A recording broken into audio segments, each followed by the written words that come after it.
Oi, aqui é a Nina e hoje eu vim falar um pouquinho sobre a minha leitura de O Álbum Branco, da Joan Didion, que se tornou minha nova obsessão.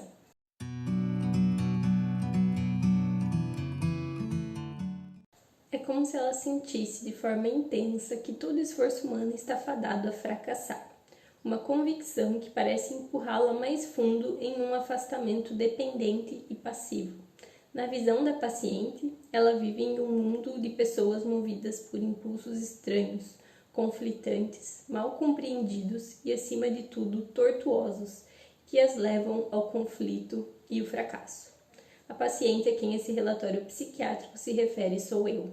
Esse é um trecho que está já no início do álbum branco e que eu acho importantíssimo para dar todo o tom que o livro vai ter. Esse é um livro de não ficção, então é uma reunião de ensaios da Joan Didion. E para quem não conhece, né, eu conhecia assim de nome, mas não sabia detalhes a respeito dela, né? Ela foi uma jornalista e escritora, enfim, faleceu ali no final do ano passado. E ela foi super importante ali nessa cena dos anos 60, né, de retratar mesmo.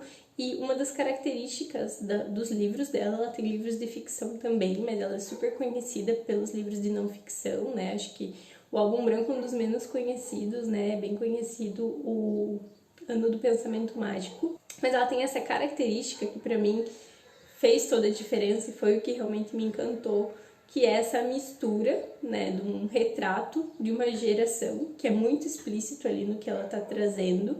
Ao mesmo tempo, ele não é um retrato impessoal, um retrato que tem tudo que está acontecendo dentro dela, junto com esse retrato, e também uma parte de crítica social, né, de uma análise política muito forte. E esse trecho em especial é muito importante porque a gente já começa o livro entendendo o que é que estava se passando com ela naquela época.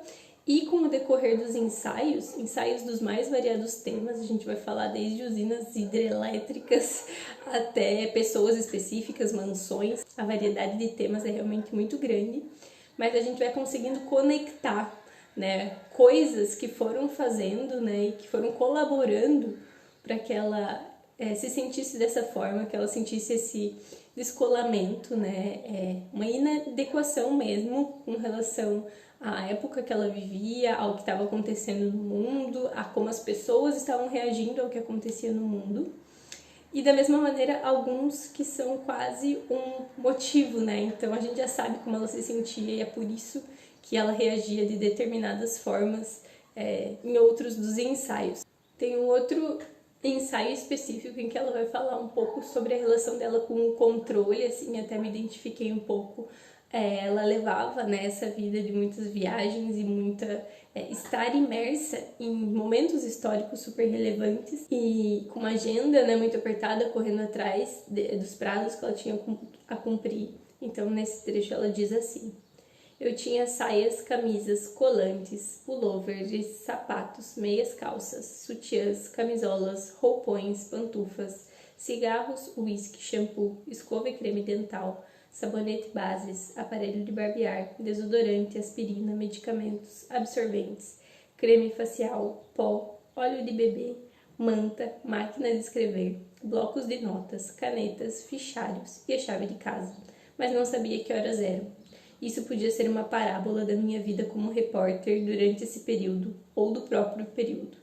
Eu quis trazer esse trecho porque acho que ele também mostra essa situação, né, de uma época em que as coisas partem de uma estabilidade assim, política, uma estabilidade social, né, para momentos que vão ser muito tumultuados. Como ela como repórter tá no meio disso tudo, como ela como mãe tá no meio disso tudo, e como é impossível se manter alheia a isso numa vida pessoal. Então esse é um assunto que também é tratado em vários dos ensaios, né, como a vida dela foi afetada como um todo pela época em que ela viveu e que o casamento, a maternidade, nada disso pôde ficar de fora. Alguns dos ensaios que me chamaram bastante atenção também foram alguns iniciais ali que trataram, né, dos assassinatos Tate LaBianca, então dela viver numa Hollywood em que isso acontece, todo o sentimento, né, de pânico total, de terror, de quase uma paranoia que começa a existir com relação a isso, e como ao mesmo tempo isso foi só a primeira de várias coisas que começam, né, a acontecer aí no mundo. Também tem sobre uma pintora, Georgia O'Keeffe, que eu, para ser bem sincera, não conhecia e fui correndo procurar, porque o retrato que ela traz é um retrato que impacta muito com relação ao que é esperado de nós versus o que a gente realmente é e como é difícil a gente conseguir ser quem a gente realmente é. Como todo livro de ensaios ou livro de contos, enfim, é muito difícil, né, ter uma constância, então obviamente existem ensaios que eu gosto muito mais, ensaios que pela própria temática acabam me interessando menos, mas eles têm em comum essa questão de nunca ser um ensaio sobre um tema específico, né? Ele é um ensaio sobre um tema específico que vai trazer ou um recorte da época, né, em que ele estava acontecendo, um recorte político-social, ou um recorte muito pessoal de coisas íntimas que se passavam dentro dela, coisas que não são tratadas, né, e muito menos não eram tratadas, principalmente nessa época, inclusive própria enxaqueca e, enfim, doenças mesmo, paranoias, medos, insuficiências, né, o sentimento de sentir que não está sendo bastante. Então foi o suficiente, né, para me deixar totalmente obcecada, tanto que eu já comprei agora o Ano do Pensamento Mágico. Tinha acabado de chegar fazia um dia, quando entrou em promoção em e-book na Amazon por R$6, mas eu fiquei bem feliz de ter o físico, porque vocês sabem que quando eu ganho uma obsessão, né, eu gosto de ter os livros físicos. Eu acho que vou gostar muito desse aqui, pretendo ler em breve. Vi que a Mel do Literaturice também estava lendo um outro livro dela, se não me engano é Sul e Norte, algo assim, que é muito focado também nas viagens e nessas paisagens, que é um assunto que também está presente no Álbum Branco, né? Como jornalista, ela passa por muitos lugares e ela se muda também algumas vezes. Então, faz parte do retrato que ela faz esse deslocamento geográfico também. Mas vou começar por esse aqui que eu já tenho. Tô super curiosa para ler. E para finalizar, eu queria só trazer mais um trecho, que eu também gosto muito para fechar aí o vídeo, que diz o seguinte: quero que entenda que está lendo uma mulher que, já faz algum tempo, se sente radicalmente apartada da maioria das ideias que parecem interessar a outras pessoas. Está lendo uma mulher que, em algum ponto do percurso, extraviou a pouca fé que veio a ter no contrato social, no princípio melhorativo, no imenso padrão do esforço humano.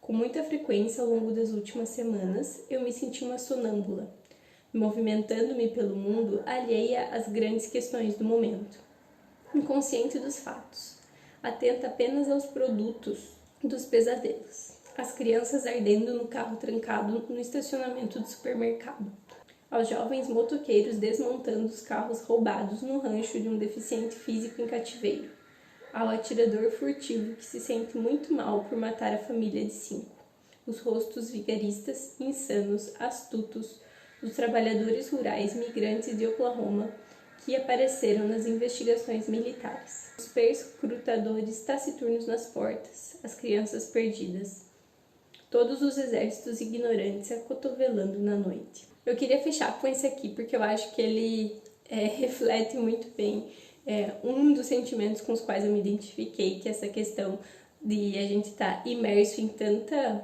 coisa maligna, tanto acontecimento brutal, tanta notícia inacreditável em muitos sentidos, que a gente precisa tomar cuidado para que isso não se torne quem a gente é. E algumas vezes a gente acaba sugado por esse piloto automático da rotina para a gente conseguir criar uma barreira, né, e criar uma casca contra tudo que acontece no mundo, assim. Então, eu acho que a gente segue aí tentando descobrir um equilíbrio, né, entre a gente não se alienar e não virar aí um marionete do que acontece no mundo, ao mesmo tempo a gente conseguir impor, né, os nossos limites e conseguir manter aí a nossa vida sem que a gente esteja caminhando de uma maneira sonâmbula, né, como ela traz aqui nesse trecho.